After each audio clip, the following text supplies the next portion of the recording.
Bab 9 dari buku Bagaimana Demokrasi Mati. Bab ini membahas kerapuhan demokrasi baik di Amerika Serikat maupun di tingkat global dan menawarkan analisis mendalam tentang tantangan yang dihadapi serta skenario masa depan yang mungkin terjadi. Demokrasi Amerika tidak seluar biasa yang kita percayai. Bab ini secara jujur mengakui bahwa demokrasi Amerika tidaklah sekuat yang sering orang pikirkan. Konstitusi dan budaya Amerika Serikat tidak menjadikannya kebal dari kerusakan demokrasi. Amerika Serikat pernah mengalami bencana politik sebelumnya ketika permusuhan partisan memicu perang saudara. Meskipun sistem konstitusional pulih, kestabilan yang dibangun selama satu abad lebih itu terjadi dengan mengorbankan diskriminasi rasial dan kekuasaan partai tunggal yang otoriter di Amerika Serikat Selatan. Demokrasi penuh di Amerika baru terwujud setelah tahun 1965.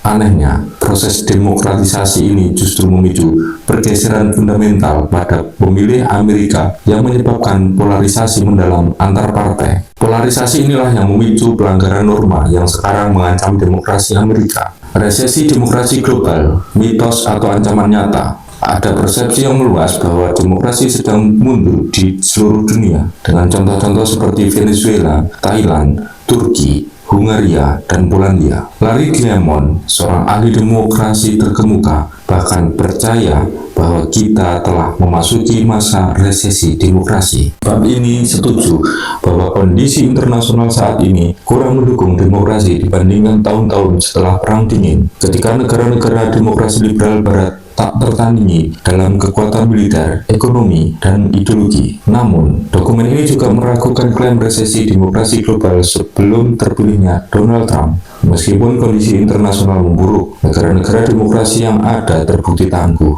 Jumlah negara demokrasi di dunia tidak menurun, melainkan tetap stabil sejak puncaknya pada tahun 2005. Untuk mengimbangi kemunduran di Hungaria dan Turki, ada negara-negara seperti Kolombia dan Tunisia yang menjadi lebih demokratis. Namun, kepresidenan Trump telah mengubah dinamika ini. Pemerintahannya adalah yang paling tidak pro-demokrasi sejak era Nixon. Amerika Serikat tidak lagi dapat menjadi model demokrasi yang kredibel ketika presidennya menyerang pers, mengancam lawan politik, dan mempertanyakan hasil pemilu. Kehadiran Trump di Gedung Putih dapat mendorong para autokrat lain di dunia. Oleh karena itu, penulis berpendapat bahwa meskipun gagasan resesi demokrasi global adalah mitos sebelum 2016, kepresidenan Trump bersama dengan krisis Uni Eropa, kebangkitan Tiongkok, dan agresivitas Rusia dapat menjadikannya kenyataan. 3 skenario masa depan Amerika pasca Trump. Bab ini menguraikan 3 kemungkinan masa depan untuk Amerika Serikat pasca Trump. 1. Pemulihan demokrasi cepat. Skenario optimis ini membayangkan kegagalan politik Presiden Trump,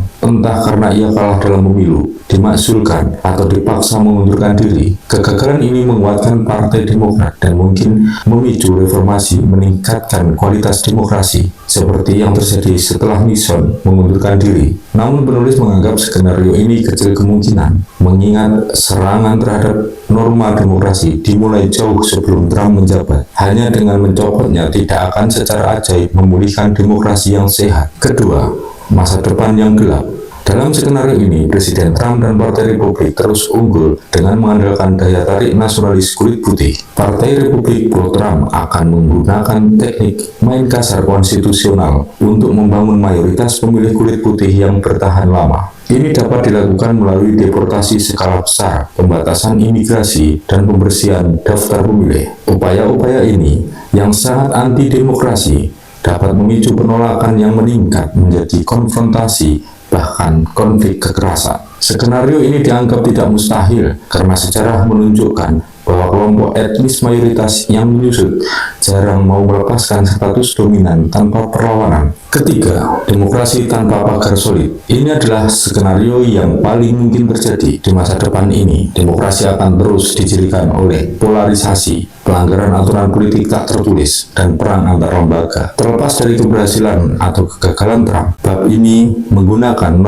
Carolina sebagai contoh gambaran nyata dari politik tanpa pagar solid. Di North Carolina, Partai Republik yang menguasai badan legislatif menggunakan rekayasa daerah pemilihan untuk mengurangi bobot suara pemilih Afrika Amerika dan memaksimalkan perolehan kursi mereka. Selain itu, setelah gubernur dari Demokrat terpilih, Partai Republik mengadakan sidang istimewa kejutan untuk mengurangi kekuasaan gubernur baru tersebut. Krisis North Carolina mengajarkan bahwa ketika pesaing partisan menjadi musuh, persaingan politik merosot menjadi perang, dan lembaga-lembaga kita menjadi senjata. Pentingnya norma, saling toleransi, dan menahan diri. Krisis yang terjadi menyoroti satu pelajaran utama. Demokrasi Amerika bergantung pada dua norma yang sering kita anggap remeh, yaitu saling toleransi dan menahan diri secara kelembagaan. Norma-norma ini tidak tertulis dalam konstitusi, tetapi tanpanya, sistem check and balance tidak akan berfungsi seperti yang diharapkan. Penulis berpendapat bahwa perlawanan terhadap perilaku otoriter pemerintah Trump haruslah kuat, tetapi harus berupaya memulihkan norma, bukan melanggarnya.